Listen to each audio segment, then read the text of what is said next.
As we're waiting, Mike, can you tell us a little bit about kind of what the process of I know you talked about kind of how writing the book was maybe a little bit different, but in terms of like the marketing and the publicity side of things, like how have things been different on that front?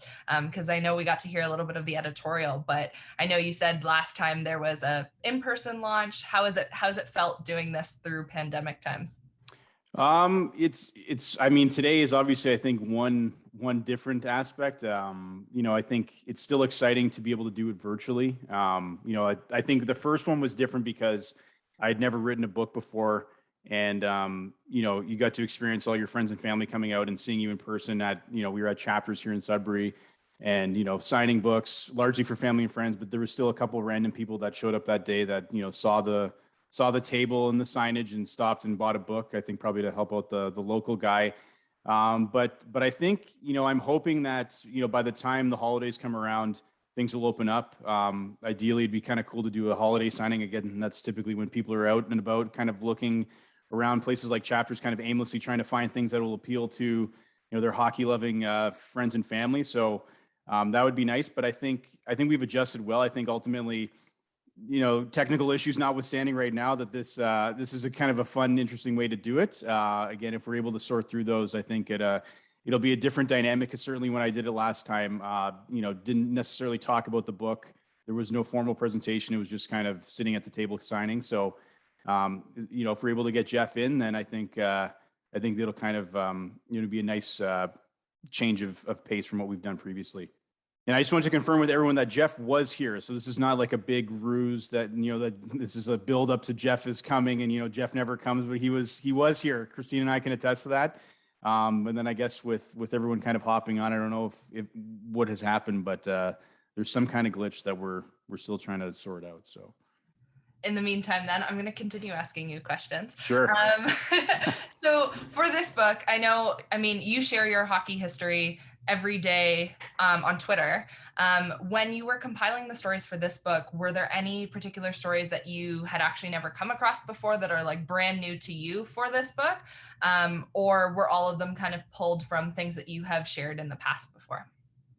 Yeah, so there was definitely a few new ones that I hadn't shared on Twitter before. I think during the research process, I was looking at stories in particular, but then kind of glancing through, old newspaper articles or books that I had been reading at the time. You kind of stumble across these other threads that you start to tug on and find out there's actually an interesting story there. So I won't get into one of them in case, because I flagged it for Jeff as something to kind of bring up, but certainly I think that there's a lot of new stuff here. I think that's kind of one of the fun things about hockey history is that it's never quite done evolving. There's always something new that we can share. And I think, obviously in the moment, things happen in a given season that ultimately become history. And so I think even watching, the games over the past couple of years since the first book was released, new and exciting things have happened that have now become a part of hockey lore and hockey history. And so those have been included in the book. And, they're now things that I share on social media. But I think one of the things I always try to do is kind of go over and above what I've done on social media, because certainly I think it's much more than what I share there. But yeah, it's been kind of fun, I think, to uncover those new stories, because I think especially for the hardcore hockey history fans, a lot of these stories are time honored and tested, and they've heard them before. And so it's, I think, trying to find different stories, but then also working within those stories that are canon, trying to find, a different way or a different angle to kind of bring those to life. And you mentioned like books and papers and things like that. Were there any in particular that stood out to you in terms of like a common research tool that you used? I use newspapers.com a lot. Just a great resource, I think, for scanning old newspaper articles from, across North America. But so in addition to that, I think I do have a pretty decent hockey history library of my own. So I think pulling from those resources, pulling from past articles I've done, interviews with former players over the years that I've been able to kind of repurpose, for the book, those have been helpful. But I would definitely say that newspapers.com, this is not a paid ad for newspapers.com, but it is a great resource. I remember being, when I was back in school, we used to have access to all these, different library databases. Oftentimes they included subscriptions to the Globe and Mail, the New York Times, and newspapers.com wasn't around when I was in school, but but it kind of gives you everything, right? Because you're kind of limited with the resources we had. But this kind of gives you everything. You get some of those small town papers that you otherwise wouldn't have come across. And so I think that's been actually really useful in terms of trying to find like some of the local perspectives as well from some of those smaller market teams. So again, it's something where you always do those free trials, but it's something I happily pay for year over year because there's so much good information there that definitely helps inform book projects or just kind of trying to spruce up what's on social media. And with like, you had talked about, there's small team coverage, but then there's also the stuff that everyone knows about. How would you say the book is kind of divided up? Did you say you balance them evenly? Did you try to go for, more of the smaller stories this time, more of the bigger stories? How did you kind of balance the I guess, the big versus the small? Yeah, no, I tried to do my best with that. Again, I'd like to say that there was some, formula that I used to do that. I mean, certainly I'm a Maple Leafs fan, so that would constitute a big market team. But I know that a lot of people reading the book aren't going to be Leafs fans. A lot of people reading the book might actually hate the Leafs. So I tried not to focus on stories that appeal to me entirely, knowing that I couldn't cover every team, from across the NHL's, 100+ years.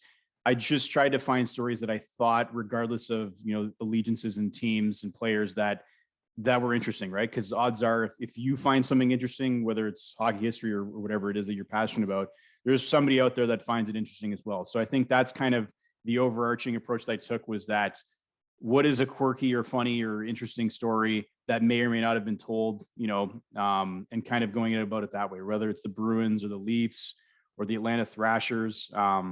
I wasn't necessarily thinking too much about those teams. I think obviously when you think back to those teams from the original six era, like the Blackhawks and the Red Wings and the Leafs and the Bruins and the Rangers, those loom large in hockey history because they've been around the longest, more or less.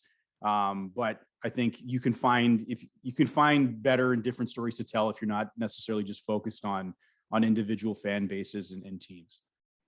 And I know you had kind of earmarked a story or two to share when Jeff hopefully joins the call. I'm just going to keep asking. I know I'm not Jeff. I'm not nearly as exciting, but are there any stories that you came across that maybe surprised you or that you were particularly excited about including in this volume? Yeah, there was definitely a few. And again, so the update is that Jeff is resetting his internet at his house. So I think maybe that'll do the trick, because it looks like it's more of a connectivity issue and not necessarily an issue with the Zoom link. So that's good. So hopefully that happens. But yeah, again, at risk of like having Jeff ask that question if he comes in, and then me repeating the answer to everybody, there was definitely some where I had not anticipated putting them in the book. I had something else actually like picked up for that day. And then through the course of like some of the research, I discovered something. I'm like, wow, like this needs to be included. I've never heard this story before. So again, I know that I flagged a couple of these, but if he doesn't ask me, I can get into detail a little bit later.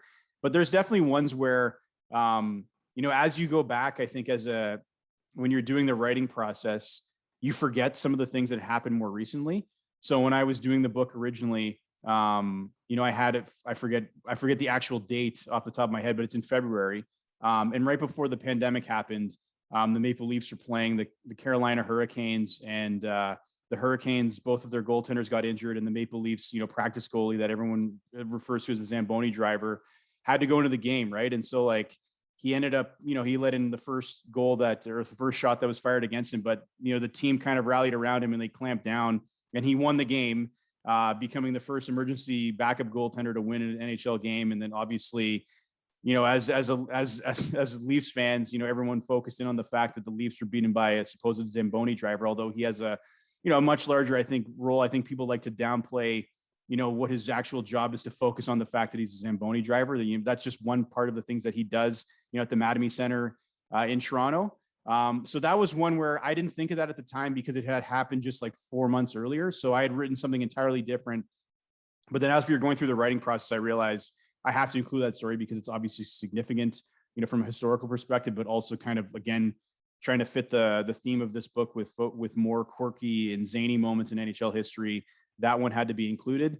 The reason that actually kind of came about was that there was, the whole narrative around David Ayres being a Zamboni driver and how that was kind of misleading and kind of, downplaying, I think, his career.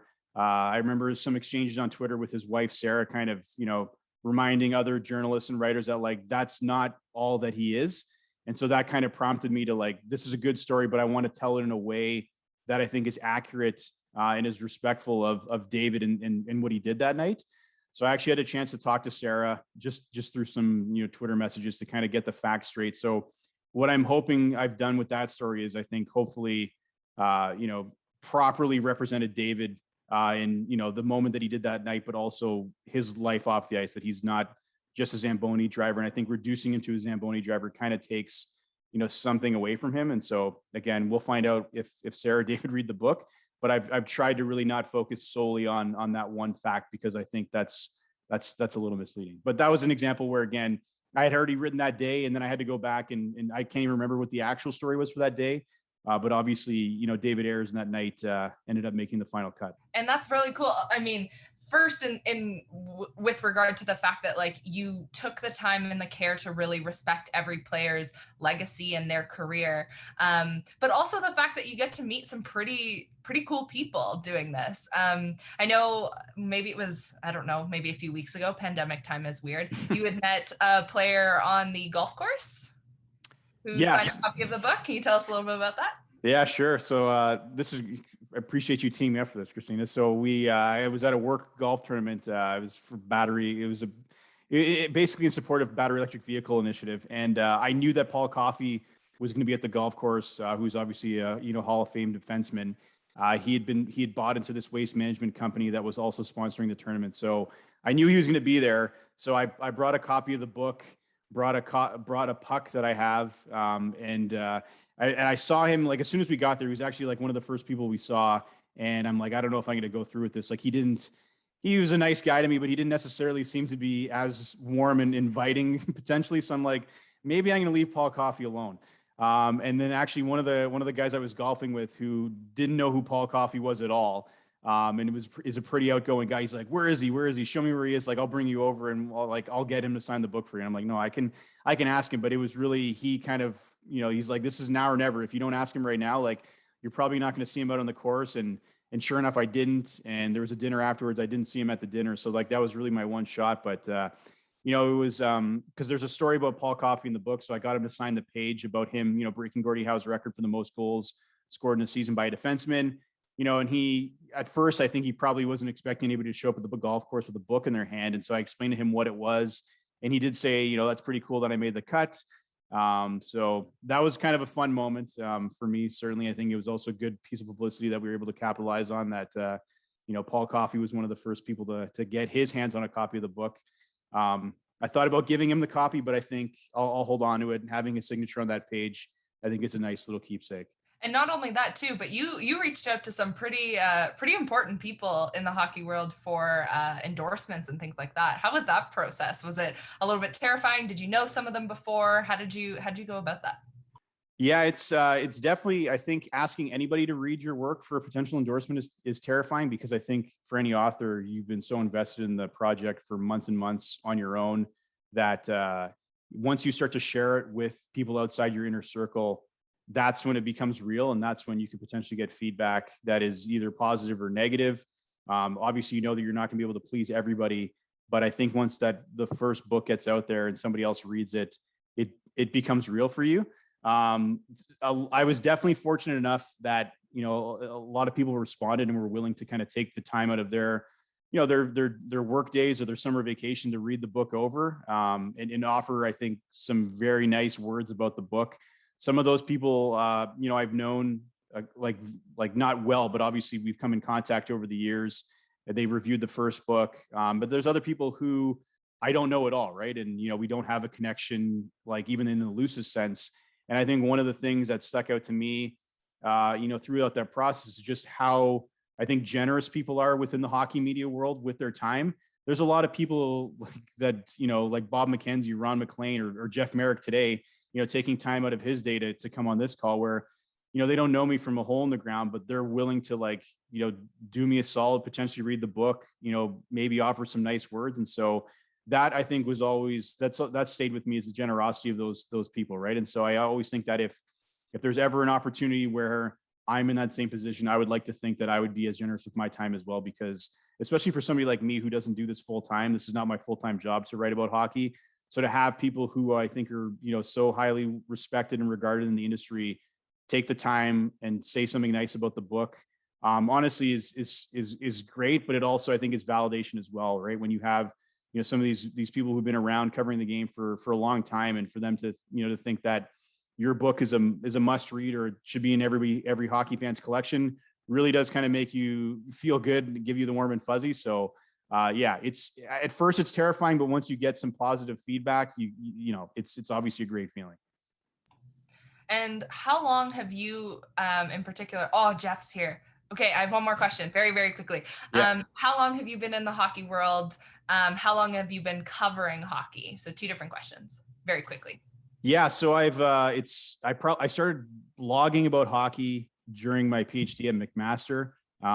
Just wanted something to do that I think was fun on the side, and so that was probably in 2014. So I've been kind of doing this for 7 years or so, off and on. Obviously, I've always loved the sport and been reading about it a lot, but never really saw myself in like a writing role. So yeah, it's been a bit of a journey. Never thought that when I started that, program, that this is where I'd be with 2 hockey books, to my name.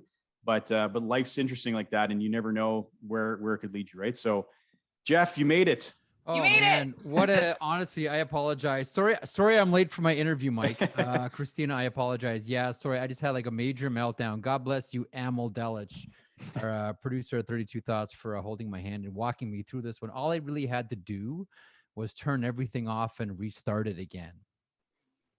Hey, it happens. I don't know how, honestly, I don't know how I make it through a day, but here I am. Mike, apologies for showing up late. I'm sure you and Christina covered all the important stuff. So let me do the frivolous shit, okay? Yeah.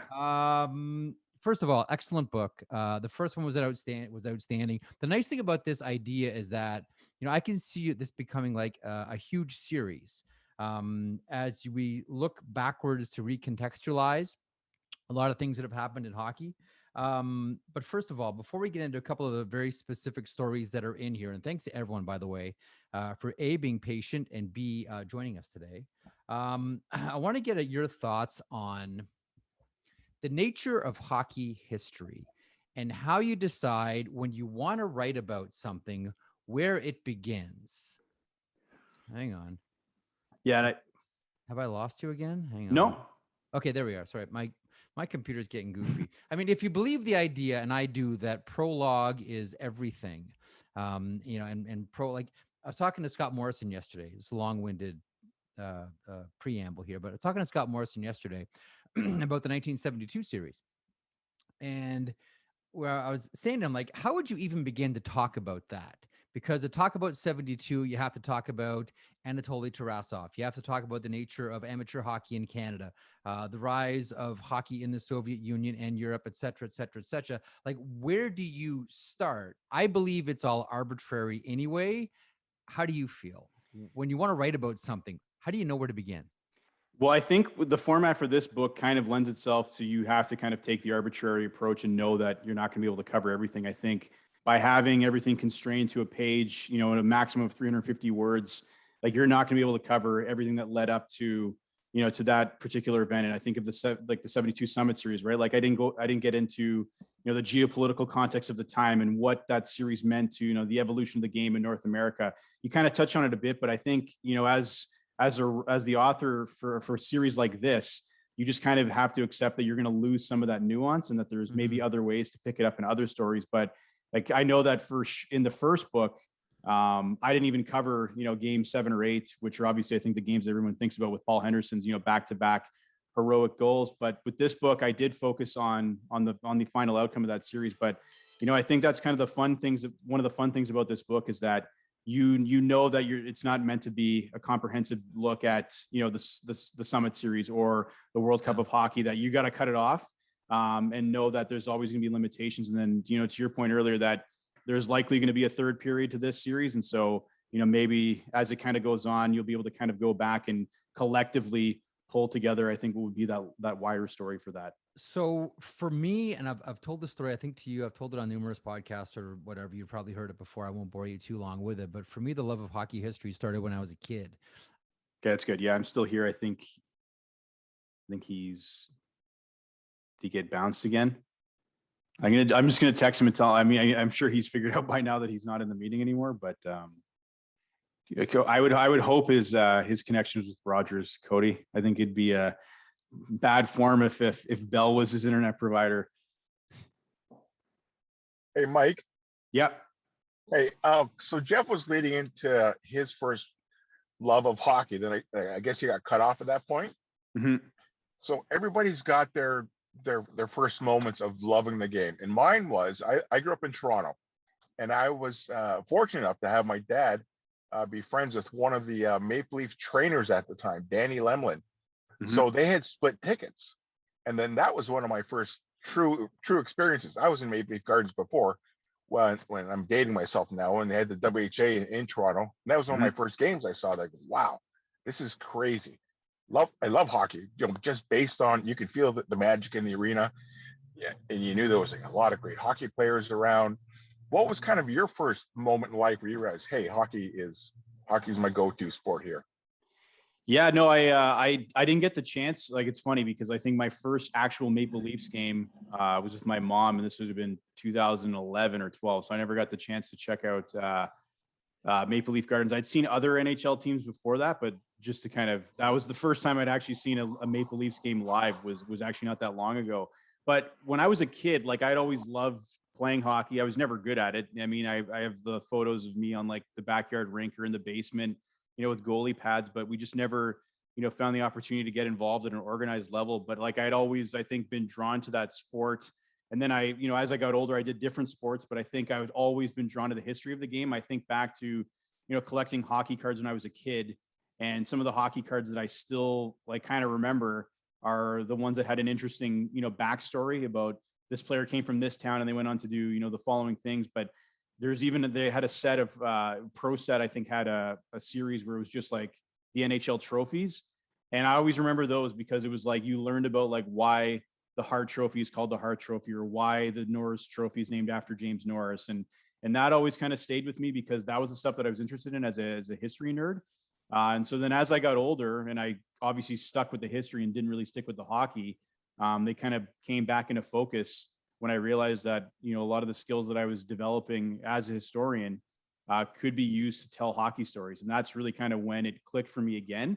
So I think it was always there, kind of like dormant in the background, but it was kind of later in life where, I, for whatever reason, finally figured out that like I could write about hockey, right? It didn't have to be, a journalist. I think that was kind of always the thing, is that I always thought that I didn't see myself in that space because I didn't go to school for a particular craft that was kind of off limits to me. But it, eventually I just kind of realized that you could, if you want to do it and you're passionate about it, you can do it. And that's kind of where it happened. Right. So it kind of brought everything back, from my younger days. And now, it's funny too, because like because I didn't play hockey at an organized level when I was a kid, I never really wore full hockey equipment until I was like 29 years old. I had buddies who, always said, well, you should come out and play with us. I'm like, you guys, like, we're in Sudbury, right? So you guys all played like, even if you didn't get to junior A, you still played like at a high level. So you're all going to be really good. And like, I'm not great. So finally I had a good group of buddies who I think a lot of them had the same skill level as me, and they kind of got me out of my shell and, finally started playing. So now I play more hockey than I ever did as a kid. And I'm obviously writing about hockey and reading about hockey. So it's kind of funny where you find your way back to it, a little bit later. Good. Does anybody else have questions for Mike? Don't want to be the only one. There's got to be more questions out there. Hey, Mike, long-time listener, first-time caller. I got a question. Through your research, it sounds like newspapers or that website you subscribe to, you're finding historical artifacts and you're referencing them in your book. Are you yourself the source of any things included in your book? Did you come across stories through talking to people and found this isn't documented anywhere, it's going in the book? No, I wish I had one of those finds. But truthfully, Nick, for the most part, these are things that I either discovered like by accident, or, I kind of had an idea I was going to write about them. I mean, I think I would love to there's always something where like you discover something interesting, but ultimately like somebody's figured it out before, right? I mean, I can't take credit for some of these stories where there was one where I thought I was going to include this story about this. There's this goalie in the 1930s. He was like a 10-year-old kid playing in like a outdoor like boys league, and the story goes that like he had a pack of matches in his pocket, and the puck hit his pocket so hard that like the matches ignited because he had like a cellophane comb in his pocket. So like that one for me was like, no one has really heard this one, because unless you're like a super like hardcore hockey fanatic, like odds are you didn't hear about this poor kid named Abby Goldberry in Montreal in the 1930s. And so ultimately I didn't include that one, maybe in another book, but I think the only time I'm able to kind of like go beyond the traditional narrative is like when I've inserted myself into the narrative in the book.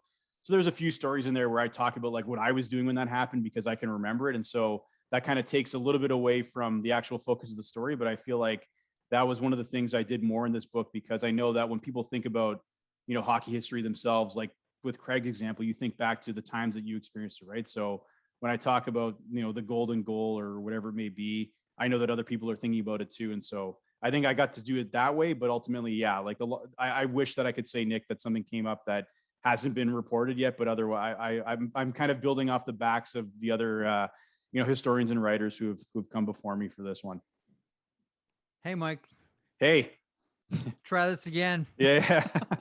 Jeff Marek versus technology. What have you gone over? Have you gone over any of the actual stories from the book yet? Because I would like to do that with you. No, we haven't done that yet. So that'd be Is that cool? Okay, yep. Well, you just mentioned golden goal, so let's do that one. And by the way, for the golden goal story, I haven't come across anyone who had this dilemma, but if you were at the airport and you had to get onto a plane, oh fuck, you're still there? Am I still here? Yep. Hang on. There we go. It's weird. It keeps kicking me off the video. And you had to get onto a plane right before overtime started. Would you get on the plane or would you stay at the airport and watch the game? Well, I mean, I almost missed my shift, so I'd say I probably, depending on where I'm going and who's waiting for me on the other end, I would stay at the airport. I think it kind of harkens back to the Summit series where, I talked to some people who said like they stayed in the classroom to watch the game rather than getting the bus, and then they had to call their parents to come pick them up, right? So good story. Golden goal, Sidney Crosby, February 28th.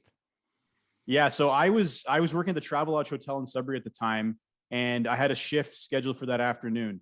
And so we were all, I think it was on a weekend. I know that I wasn't, because it was during the afternoon. So we were all at my friend's house, and all my buddies were there, and they were obviously drinking and having a good time, and, thinking that we're going to celebrate, Canada's gold medal. I had my Travelodge uniform on, which was like a powder blue dress shirt with this awful vest that I hated wearing because it just didn't look great. But anyway, I wore that. So I was ready to go. And then thinking I'm going to get to my shift on time. And then obviously Zach Parise had different plans, and we go to overtime. Yeah. So I'm sticking around, and I'm saying like I can't go to work right now because I know I'm not going to be able to watch it at work. I'm at the front desk, so there's no TVs in the lobby. So I'm like, I have a decision to make. I can either go to work on time and miss what is likely to be like a historic finish to this game, or I champ it out. I knew that my immediate supervisor was a hockey fan, and our boss was a Wolves season ticket holder. So I knew that she was a hockey fanatic. So I rolled the dice and said, I'm just going to stick it out and wait till this game was over. And so I arrived significantly late for my shift, but I definitely, I know that my supervisor I did not get reprimanded. I did not get disciplined. I think he understood on that day that was an okay excuse. And I remember like checking guests in later that night, actually, who had been traveling that day. So to your story earlier about missing the plane, like they arrived in Sudbury to check into the hotel, and they didn't know what the outcome of the game was, right? And so like I remember high-fiving guests as they're coming in, saying like, Canada won, we won. But yeah, that was a fun moment for sure. That's awesome. You mentioned Sudbury there a second ago, so I want to jump to Jerry Tapazini, the legend, right? The last position player to ever play net. The Jerry Tapazini story, October 16th. Let's jump there, Mike. Yeah, so that story is about Jerry being the last position player to go in net. Again, he didn't have any actual goalie equipment on. They weren't willing to wait for their goalie to get repairs. So he bravely threw himself into the net with no gear on. I think that kind of speaks to Tapazini's tough character as somebody coming out of Coppercliff, just west of the city here. he had that tough exterior. So he went into the net. He didn't face any shots, but historically, it's a good footnote because it was the last time that had happened. But the reason I wanted to cover that story is because, Jerry Tapazini is an important figure here in Sudbury. He's got a bar in town called the Beef and Bird, which is, basically a Bruins shrine full of, Bruins memorabilia on the walls. Obviously, there's the Bruins smoked bee is on the outside marquee. I spent a lot of time there in my youth. It was a popular spot on a Friday night, so a lot of blurry nights and rough mornings the next day. But it just, I never got the chance to meet Jerry. He passed away in 2012. But my father-in-law, who's a big Habs fan, would tell me these stories where he would go there after he played hockey, and he'd go in there with his like Habs jacket, and and Jerry would serve him a beer, but he'd have his thumb like inside the neck of the beer bottle because you're not supposed to wear Habs gear in Jerry's bar. Didn't he own a hotel in Sudbury too? Didn't Tapazini own a hotel after he retired? Yeah, I know about the restaurant and bar. Was there a hotel as well? I mean, I don't know Sudbury obviously as well as yeah. That I don't know, actually. I've never there's some Sudbury folks on the call, so if anybody knows that, they can unmute. But like I guess I came to Sudbury in 2000 so like I've only been here for 21 years, so I've never heard that story. I'm not sure. It's possible.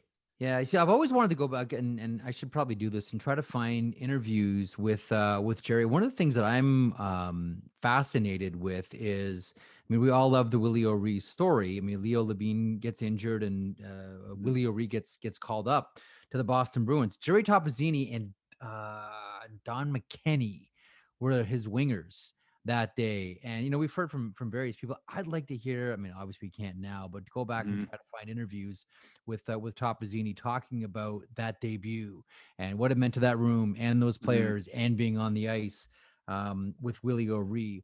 One of the guys that you write about is a guy by the name of Terry Harper.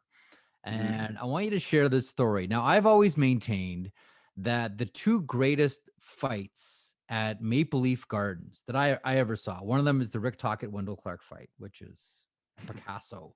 Yeah. The other one uncovered years and years ago was in-house footage, as the Maple Leafs would record all their games just for team use. And it's actually two fights because Harper doesn't stay down. He comes back. It's Terry Harper and Orland Kurtenbach. And if you ever saw Orland fight, but he would square up like a boxer and start throwing, and he zips Terry for two. But that guy was tough. Like, I don't know many guys that after getting knocked down by Orland Kurtenbach would come back, but Terry Harper was one of those guys. Tell us the Terry Harper going to court story. Yeah, so this was actually one where I didn't initially think that this was going to be the angle that the story ended up taking, because, initially the impetus for this story was that, the Kings acquired, Harper from the Canadians. And, that was important to me because, he had obviously had a storied career in Montreal. He also overcame like some serious injuries as a child where he had, significant burns, on his legs and all over his body. And the doctors never thought, they thought that he might not be able to walk again, let alone play hockey, but they eventually relented and said, maybe hockey will be good for you to help you rebuild your muscles. So I thought that I had enough there with him overcoming that childhood adversity and then, becoming a key part of those early Kings teams. But as I was doing the research, I discovered that, later on, and I knew that he ended up joining the Red Wings as part of the Marcel Dion trade, but I didn't realize that he had also then, before he got to Detroit, he had initiated legal proceedings against the LA Kings and the NHL because he had recently just signed an extension with the Kings. And then after dealing him to Detroit, he felt that the Kings had breached their contract, that they had negotiated in bad faith, and that, this couldn't stand. And so he sued the Kings, he sued the NHL. He eventually did go to Detroit, but he still had those lawsuits pending. And I just thought like that, this is a wild story. And I'm sure that a lot of other, hardcore hockey history fans might know that story, but that was the first time I had come across it. I thought this just needs to be included in this because, again, I can't imagine, the pressure from your employer, your new employer saying like, maybe we can drop these lawsuits. And they eventually got him to drop the suits against the league and the Kings when the Red Wings agreed to renegotiate his contract. Yeah. But again, just kind of a wild story where, you certainly, I think it's interesting now that maybe there's some parallels with what's going on in Buffalo with Eichel and where that'll go. But it just kind of struck me as such an interesting kind of look into, how business was done back in the day and maybe the limited rights that, some of the players had. And that to him was probably his only real, option to try to get some change done. Yeah, as I understood the story of him going to Los Angeles, it was Rogie Vachon who was the one, his former teammate with the Montreal Canadiens, has kind of said, like, playing hockey in Los Angeles is awesome. Like, it's completely different from Montreal. Montreal, you're a hockey player 24/7. Here in Los Angeles, you go and play, and then, you can go to the rink in shorts and flops and just go be private citizen, unknown guy wandering around this great. I know Rogie loved it. I think Terry loved it as well. And yeah, I got to Detroit, and all of a sudden, as soon as the Red Wings redid the contract, I guess money. What's the old Don King line? Where there's money, there's understanding. So once the contract got renegotiated, all of a sudden the lawsuits vanished. Tell us about 1959, March 3rd, Gordie Howe night at the Olympia. Yeah, this one is always, I've known about this one for a while, and I've shared it on social media because it has such a great image to it. But again, it's another one of those stories where I don't think it could happen now in the age of social media and in the world that we live in when travel is possible. But, the Red Wings honor Gordie Howe with Gordie Howe nights, and they're obviously presenting him with all these gifts. And I always love looking back at these stories because they don't do player nights anymore, but they used to do these player nights all the time back in the day. And the gifts that these guys would get were so extensive. Like, you're getting like diamond rings, you're getting like I remember some other players getting rowboats, full China sets, like just these really color TVs. Yeah, Mike. color TVs. Yeah, yeah, record players, all these sorts T of setting. Remember Yeah. T set that come out with the T sets? Yeah. And I mean, they got the Howes got, like, they were having they're expecting their next child, and they got a whole set for the baby. Yeah. And then they bring out this Oldsmobile, and it's covered in cellophane because they wrapped it up as if it was a gift. And Howe goes over to grab the door handle, and his mom and dad are in the car, and he just kind of like bows his head because he wasn't expecting his parents to be there. And I think at the time, I didn't think I included in the book, but I think his parents hadn't seen him play live yet in the NHL. I think either maybe one of them had, but I know that one of them had not seen him play in person before. And so I think, for him, he was obviously overcome with emotion because his parents were there and he wasn't expecting them. But I think just realizing that, from his dreams, growing up as a boy in Saskatchewan, that now here he is, as the greatest player in Red Wings history, and they're honoring him with his own night, that just to think that to go from his journey from the prairies to where he is now was just incredible. But I think that's just such a great story.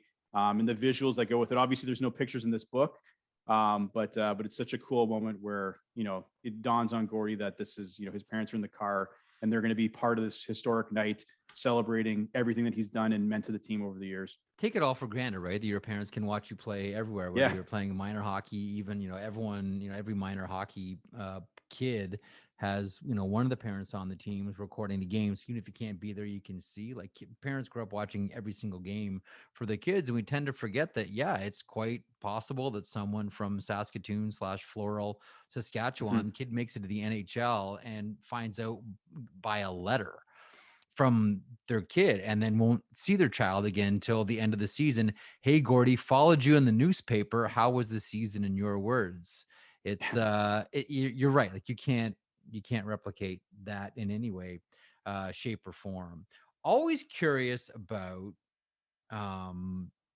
moments that we think are historic, that when we peel the layers back and really have a look at history, turn out not to be true. Doesn't mean the accomplishments aren't significant, but maybe not as significant as initially thought. Case in point, Eric Cole, 2 penalty shots in one game. It's the first time that ever happened, right? 2005, Mike?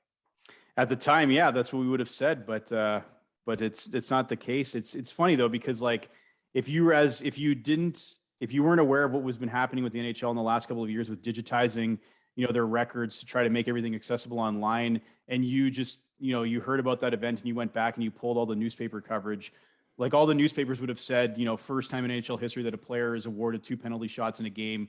Cole went 1-1, so he was successful in the first one, and I think he missed the second one. But what it was interesting is that, so this happens in 2005, and then 12 years later, the NHL is going through this process in advance of its 100th anniversary to try to get all the game sheets online. And so there's a lot of, professional amateur historians who have, I think, helped out the league with this. Again, it wasn't a Society of International Hockey Research project, but there were a lot of members of that organization, which, again, as you know, is a great group and so many great resources there. And so Bob Duff was one of those guys who was a part of that. And, as part, he's so he, and again, he's taught me a lot over the years, kind of even, I think, kind of helping correct some of the things that I took for granted online. But he was part of that process. He had discovered that this had actually happened like many, many years ago. And so when he was, going through that process with the league, it kind of corrected the record that, just, obviously Cole, it was still historic, but it happened before, back in, I think it was 38 with the Blackhawks. And, that player was unsuccessful with both attempts. So it certainly doesn't take anything away, I think, from the rarity of what Cole did that night. And the fact that he scored on one of them is still an accomplishment in its own right. But the fact that, we'd almost just forgotten about this, it certainly would have been talked about in the time, but I think just over the course of the record, it just went by the wayside. The one thing that I'm curious about with that was Mud Brunito, who's the player in question. And the one thing that I wonder about was that a carry-in penalty shot? Because Cole's obviously he grabbed the puck at center and he skated in, but there was a time in the NHL where when the referee called for a penalty shot, it was either a breakaway penalty shot or the puck would be stationed. I can't remember where. Maybe it was like one right at the blue line, maybe closer to the hash marks, depending on the nature of the infraction, and you would just get a shot. So I don't know if Brunito's 2 penalty shots were carry-ins with like breakaway penalty shots, or if they were stationary penalty shots. I don't know. Maybe any historian out there can let us know, but that's another one for research as well. Yeah, because I think, the penalty shot was relatively new at that time. Like, it was probably only around for a few years. So I want to say, and I didn't have it in the book, but like, I think that probably still would have been at the era of the stationary ones, right? Stationary shots, yeah. Yeah, because I think it was, right around, maybe around that time, though. Probably not that long after, though. Obviously, the NHL realized that it needed to make these a little bit more exciting, especially in the Depression era. And so that's when they kind of introduced the breakaway, right? But yeah, it's another one where you think back to, you just kind of take for granted all the rules and practices that we have in the game to think back that, like, you're 38 feet out and that was your shot was from there, right? Like, That's it was it, obviously a huge advantage to the goaltender. But, so again, if you look back and say, well, Eric Cole went 1-1 and, Brunito went 0-0, maybe there's a reason, because he was stuck 38 feet out and really didn't have much in his wheelhouse that he could have used. It's amazing how much you look at some of the symmetry between what happened, decades ago and what's happening, even relatively, like even now, for example, just hearing you talk about, going back and finding, Brunito's mark after we all thought that Eric Cole had the pair, was doing a thing on Art Ross with Emil Delich, our producer, and going back and looking at some Art Ross stuff. And, I completely had forgotten about this. Like the original Shanahan Summit was the Art Ross Summit. I mean, goal scoring down in the NHL in the mid-20s, 37% of games ended in scoreless ties. So Art Ross put together a summit to figure out how to juice the scores, and all of a sudden it became forward pass became a thing in the NHL. Crackdown on obstruction. Let me know if you've ever heard that one before, Mike. All of a sudden, became a thing in the NHL, and the nets changed as well, and those became the Art Ross nets that we all know. I am as you know, Mike, a lover of all things WHA. I could read, and I still will go back and watch videos of the WHA. I'll read anything I can find on the WHA. I can still recall my dad taking me to Toronto Toros games.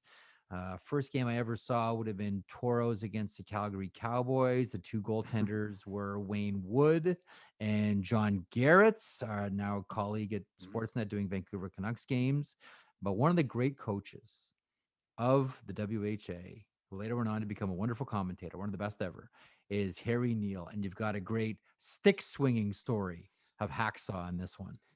Yeah, and this was one where I came across this in the research process, where I think I was looking up something else that happened around that time, and I happened to notice on that page that Harry Neal was being called to court in Alabama, and I said, well, there's got to be a story here. Like, what's the story? And so I was able to go back and figure out that there was this date where he was the coach at the time of the New England Whalers, and they were in Birmingham, and at the time, the Whalers had, an undefeated streak against, the Birmingham franchise, which, as you mentioned, originally started in Toronto before they moved to Alabama. And so they were closing out, which was going to be another win for the Whalers.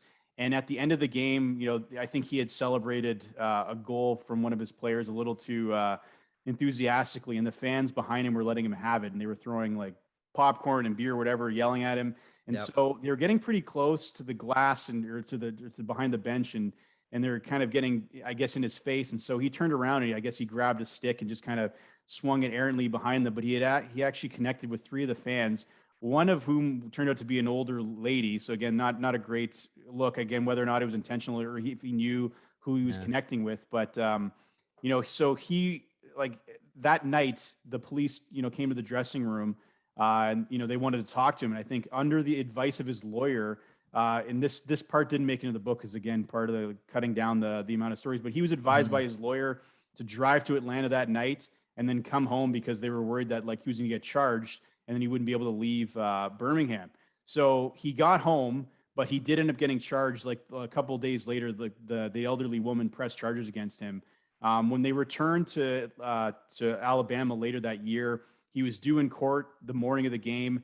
The woman failed to appear in court. So, he went and coached the game that night. And then the next day they settled it. The charges were dropped and they called it a draw. But again, that wasn't the last time that Neil was involved, with an altercation with the fans. Again, it's years later when he's with the Canucks, and he gets in that skirmish in the stands at the Colisée against the Nordiques. So again, kind of able to kind of insert that. There's one in video of that. Yeah. There's video.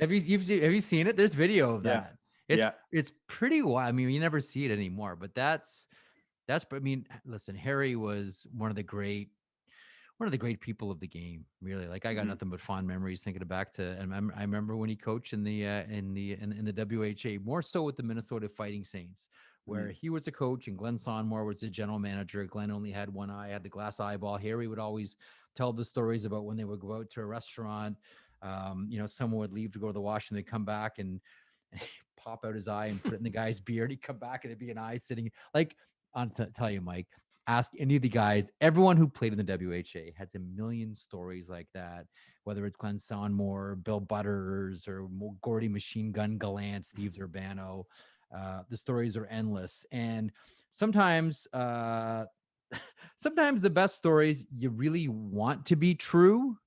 And you spend your whole life thinking that they're true, and then eventually they turn out maybe not so much to be true. Case in point, December 28th, 1944, Rocket Richard and the 8-point night after carrying refrigerators all morning, right, Mike? Yeah, that something has reached the level of lore when it becomes a Heritage Minute, because, they did a Heritage Minute, which obviously in Canada was, in my day that was like the highlight, was these can't be corny Heritage Minutes, when you're younger, that kind of gave you these little snapshots of Canadian history. And they did one about, Richard moving his family across town into another apartment. And then, that night he goes out and he scores 5 goals, adds 3 assists for, an 8-point historic night.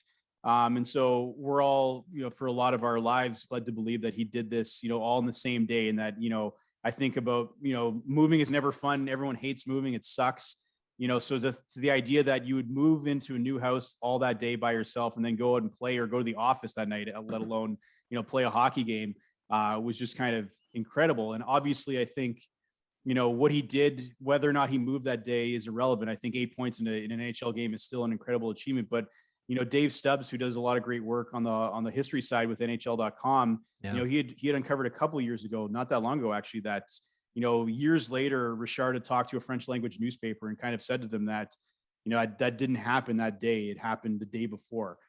So I wanted to include that in there because, again, I think I've been caught up in that story and in the mythology around it, that, he did this all in the same day, and that in it alone is an incredible feat. But I think, Dave kind of finding those stories just kind of ties back, I think, to the idea that despite what we think we know about hockey history, it's constantly, evolving. There's new threads that we can tug on, and they lead to, different rabbit holes. So again, it doesn't take anything away from what Richard did, but I think it's important to kind of remember, that's not exactly how he remembers it happening either. Is there one, and these are some of the great stories that you can find in this latest book, Hockey 365, the second period, more daily stories from the ice. Is there one player you enjoy reading about, learning about, studying, going back and reading old things about? Is there one? For me, it's Gump Worsley. Like, I'm forever fascinated with Gumper. And his book, They Call Me Gump, is must read for everybody, even though it's long out of print and very expensive at this point. But is there one player for you that you can never get enough stories about? Oh, that's a great question. I would say that, like, I can't, like, I think I'm partial to obviously some Leafs players. I think this book is leans predominantly, towards Doug Gilmour. And that's not necessarily my favorite player, but it was he was my mom's favorite player. And so she's the biggest Leafs fan that I know, and she's on this call, and, she's the reason why I'm a Leafs fan. And so, I think I had, knowing that your mom's going to be the first one to read your book and probably the first one to pre-order your book, it's full of, I think there's probably at least 6 Doug Gilmour stories in there. So whether or not I'm unintentionally pandering to my mom, or just because I remember, those early 90s runs when I was, kind of really realizing, how significant hockey was, and trying to stay up late to watch those games. But again, I think, with my perspective, I'm always just trying to find something new and learn something different. Right. So again, I can't say that there's one player that I've consumed more than the others over the years. I think because I'm kind of hopping into this game a little bit later in life, kind of realizing that I could, find a side hustle in hockey, that I've just been trying to catch up to all the stuff that I've missed over the years. So I can't say that anybody else kind of comes to mind, but I mean, anybody, I'm always fascinated about some of these backstories, again, to your point, I had the story in the first book about Gumper getting egged, at that game. And again, like just a weird thing where, you wouldn't think anything would happen. And it was, he had a mild concussion. He was out for quite a few games because some fan, lobbed an egg at him. Yeah. So it's a great, what's your mom's name? Patty. Okay. Can I give one story to Patty? Yeah. I share one Doug Gilmour. Okay. So this is my favorite Doug Gilmour story, Patty. Here's my favorite. So I remember asking Doug years ago, I said, we were talking about the 93 run. And I said, I don't know how, because he used to have a condo on Church Street, like right at the corner of Church and Wood. And there was that Wood Street entrance, the back of Maple Leaf Gardens, where all the players would go.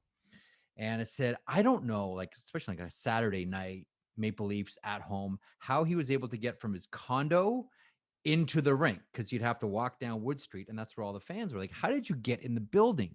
Because listen, Doug Gilmour could have run for mayor without a platform and just won. Like, that's how popular Doug Gilmour was in this city. And he said he worked out a deal with Pat Burns. So all the guys had to wear suits, ties, all of it, dressed like a professional to go to the games. And he said, Pat, I'm getting swarmed. Like, it's taking me 2 hours to walk a block to get in the building. And so this is what he convinced Pat to let him do. So in order to get into the building quickly, Doug Gilmour didn't wear a suit. What he would wear is, he said, I would take my 93 jersey and put it on, and I'd put a Maple Leafs baseball cap on, and I'd walk through, and everyone would go like, wow, that guy looks like Doug Gilmour. He goes, I went to the games disguised as myself because no one thought that Doug Gilmour would actually wear his own jersey. That's the only way I can get into the building. So, Mrs. Commito, that is my Doug Gilmour story for you. There you go. All right, I get the thumbs up from mom. Yeah. Are there, first of all, are there any questions out there for Mike? I'm sure you guys covered a few things off the top. If there's anybody, maybe Patty has a question. I don't know. If there's anyone that has something for Mike, let us know. I mentioned WHA, like that era to me, I guess we're all biased because, I grew up as a kid watching hockey in the 70s. I think a lot of things from the 70s were great, whether it's art, whether it's film, whether it's music, whether it's sports. It was a real exciting time just to be alive. Is there an era, Mike, for you that you find the most fascinating?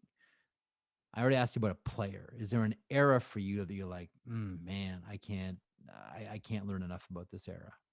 I would honestly say that like the WHA is a fascinating era. I think that's the right answer, Mike. Like because I have a few stories in this new one and in the previous book. But I think I've just been like going back and reading those stories again. I love the innovation of them experimenting with the different color pucks. Is obviously everyone knows those stories, but I think just like some of the crazier stories where I can't think of his first name. Like the Rebel League is the name of the book. Ed Willis, great book. Willis, great book. So I remember that was, I remember reading that book and like, I remember just thinking like, wow, like this is the stuff that I want to read about and write about, right? Is like, if all hockey is like the WHA was, then I'm in, like, let's go. So, I just think back to some of those stories and, again, there's a story in there about, when, with the first AFCO Cup and they didn't have, like, the trophy wasn't ready. So like Howard Baldwin got somebody to go out and apparently buy, just the biggest trophy they could find. And that's what they celebrated with that night, was just this trophy that they got off the shelf because it wasn't ready. But I mean, there was another, and that was something I didn't know about at the time. I knew that story about like they were either celebrating with the divisional trophy or they were celebrating with the store-bought trophy.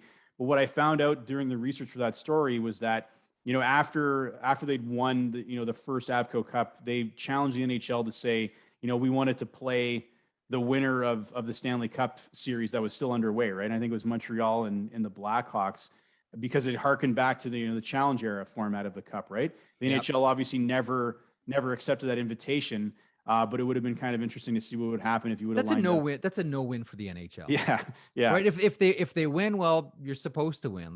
But if they lose, whoa, yeah, look out! Like that is a complete.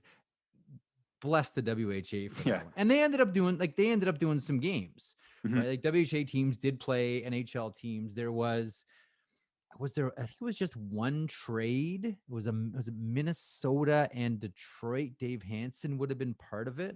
There was actually a trade between the WHA and the NHL. I think at least one. Yeah, that was Vaclav Nedomansky was part of that trade. Big Ned was part of that one. That's right. And Hansen was in it. But so they did do games. Mm-hmm. The NHL won. I think it was like 60 or 65% of the games. But like WHA teams, like they won some games. Like there was always the question about how would the best WHA team fit in the NHL? Much like there was the old question, like how would the Montreal's American Hockey League affiliate in Nova Scotia, there was always the belief that Montreal's AHL team could play in the NHL and beat probably about 10 teams. Like that's how deep the organization was. And there was always that conversation about like, hey, how would that Winnipeg Jets team, with the legends, with Schoberg, with Hall, like with all those guys, how would they have fit in the NHL? I don't think anyone thought that they would be Stanley Cup teams. Probably middle of the pack, Mike. I would imagine. There's no way to actually tell. I mean, it's all speculation, but that's part of the joy of little thought experiments like that. Yeah. Anyhow, this has been great for me. I think you're going to continue on. This has been a real treat. Thank you for this, and thank you for the personalized copy. You are a daily stop on Twitter for me. I love it. Keep doing it. Just make me one promise. What's that? Never ever stop. Well, I'm committed to finishing the regulation, so we got at least a third period in us, and then we'll see if there's sudden death, double overtime, shootout. It remains to be seen, but I appreciate the endorsement. I'll tell Dundurn that, and again, thank you so much for your time today, Jeff. I appreciate it. It's been a great chatting with you. You're a real treat to talk to. You are you're a treasure in this industry. Keep doing what you're doing. It's fantastic. You're a daily stop on Twitter, like I mentioned. Every day I got to go and check out the what's happening on this day in history. You always make it special and fun. So thank you so much, everyone on the call. Enjoy the rest of your day. Thanks so much for stopping. Awesome. Thanks so much, Jeff. Appreciate it, Mike. See you later. Well, thanks everyone for your patience. I'm glad we got those technical glitches sorted out. I think it was worth the wait. So again, I know that we're over our time. So what I was going to do is I do have a draw that I wanted to do. I wanted to give somebody a copy of the book. I also have a puck that I was going to throw into it as well. Again, there was only 100 ever made, so it definitely is a limited edition puck. And so I have everybody that registered in a spreadsheet. And what I was going to do is just kind of randomly draw a number that's assigned to that person based on the order in which you registered. And so maybe while I do that, if there's any last questions that anybody wanted to ask that wasn't covered, with that great chat with Jeff again.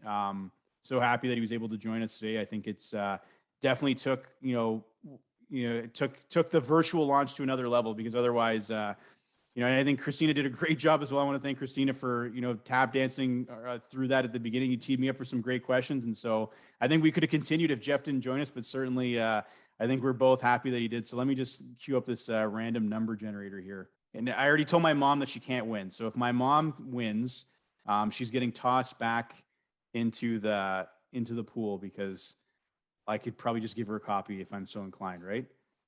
Hello, Mike. Can you hear me? Yep. It's Gord. Nice to see you again. You too. I just want to make a comment. Your first book was excellent. I can't wait for your second book. And if you want to email Jeff there, it was the Belvedere Hotel, which is now the Beef and Bird. Okay. So that makes sense then. So yeah. I didn't know about the Belvedere, but that's interesting. Okay, I'll tell Jeff for sure. Thanks, All right, Gord. good. Okay. Yeah, so I just did the random number and it actually picked my mom, so we are going to do it again. Okay, so number 8 it was the number that came up, and that number belongs to Nick Schaus. So Nick, you asked a question and you get a book and a puck. So you and I can connect offline and send me your current location, and I'll ship you out a signed copy of the book and a signed puck. Thanks, Mike. I had a question. What's the best way to buy the book, this version or the first one? What's the best way to support you through that? Yeah, so anyway, certainly I think, if you're not in Sudbury, I'm happy to sell books directly, but obviously there's an additional shipping cost that is over and above what you would pay if you ordered through Indigo or Amazon or your favorite, local bookseller. So again, if there's a store in town that you like, that's not one of those big box stores, you can always get them to bring it in for you and get it from them. I mean, any sale of the book helps me for sure. So whether it's from me directly or from the stores or from Dundurn directly as well, however you want to do it, I'm cool with. I just appreciate anybody willing to spend their hard-earned money on the book, but certainly you at least have a free one coming your way now. But if anything over and above that, whatever works for you. Obviously, if you want it signed, we can try to figure out something where I can send you some copies. But if you're just looking for a copy, wherever you want to buy it is good with me. I appreciate it nonetheless. Great, thanks. And if they don't have it in stock, you can always talk to your local bookseller and get them to order it in for you. That's perfectly okay. They love that as well.